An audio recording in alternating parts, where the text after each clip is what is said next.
Hello बच्चों, let us read the question and the question says in cheese manufacture the microorganisms are important for पहला option है the ripening only, दूसरा option है the souring of milk only, तीसरा है the development of resistance to spoilage only and last है both the souring and the ripening process. So first of all let us see the key concept.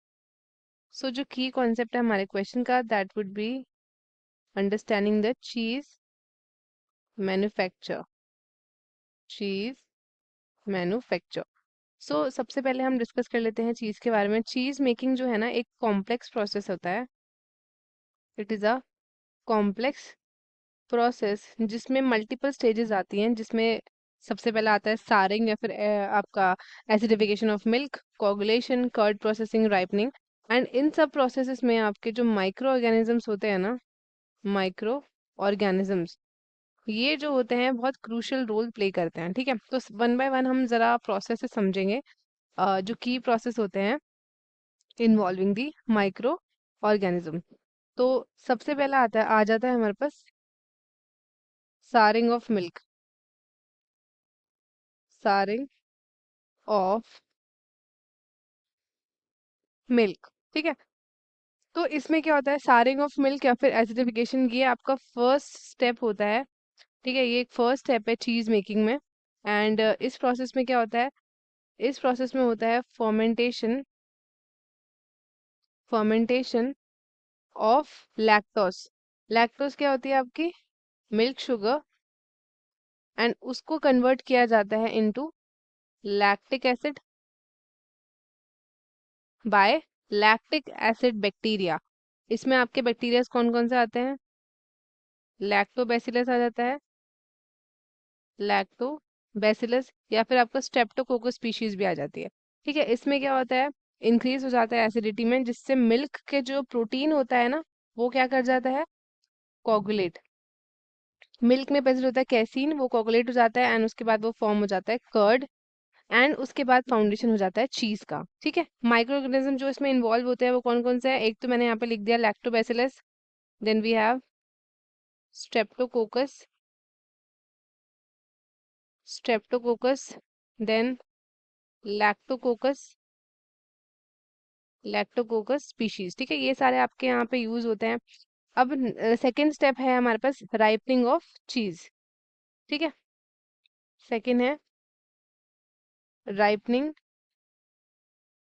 Of चीज. सो इस process की अगर हम बात करें, राइपनिंग या फिर एजिंग जो एक प्रोसेस होता है जहाँ पे कर्ड को हम ट्रांसफॉर्म करते हैं into a final cheese product.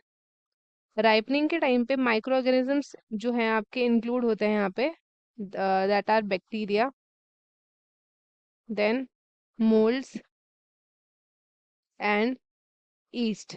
ये आपके ब्रेक डाउन करते हैं प्रोटीन एंड फैट को जो कर्ड में प्रेजेंट होते हैं, जिससे डेवलप होता है flavour, texture, aroma and characteristic feature जो आपके चीज में होता है. ठीक है, अब माइक्रो ऑर्गेनिजम्स की वेरियस स्पीशीज जो है डिपेंडिंग ऑन द चीज टाइप इंक्लूड करती है हमारी पेनिसिलियम स्पीशीज, पेनिसिलियम. ठीक है, पेनिसिलियम स्पीशीज आपका यूज होता है for blue cheese. Then we have Brevibacterium, Brevibacterium, it is for surface ripened cheeses like Limburg. And then एक और है हमारे पास that is Propionibacterium, this is for Swiss cheese. ठीक है, तो ये सारे आपके माइक्रो ऑर्गेनिज्म यहाँ पे यूज होते हैं. अब हम देखते हैं ऑप्शंस की. ऑप्शंस में हमको यहाँ पे गिवन है ओनली राइपनिंग, पहला है ओनली राइपनिंग.